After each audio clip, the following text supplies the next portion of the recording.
Alors j'ai accumulé un max de stock de produits terminés. Donc là, il est temps que je fasse mes produits terminés. Est-ce que je les rachète ou non? Et vu que j'en ai beaucoup, je vais faire en plusieurs catégories pour éviter que ça soit mais vraiment trop long. Et du coup là, on va faire tout ce qui est capillaire.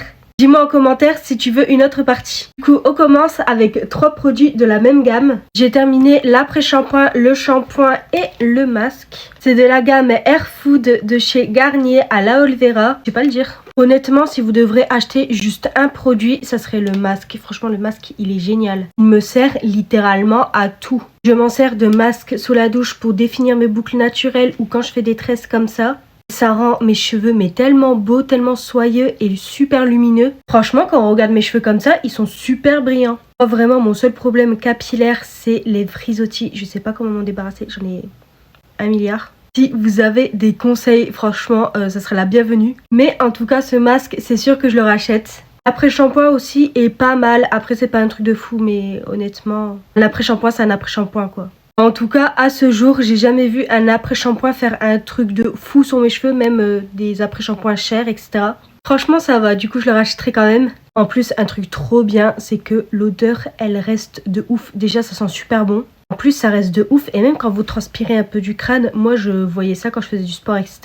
Ça sentait ce produit. Ça, c'est peut-être moi qui est bizarre. Par contre, le shampoing, je sais pas si je le rachèterai parce que honnêtement, il nettoie pas super bien les cheveux. Si vous avez le cheveu assez gras ou soit que vous faites des bains d'huile, c'est pas le mieux. Honnêtement, cette gamme-là, je vous la conseille de fou en termes de petit prix. Parce que oui, on va pas se mentir, il y a quand même des trucs cracra, mais il n'y a pas de silicone. Il y a quand même beaucoup de trucs qui sont enlevés, etc.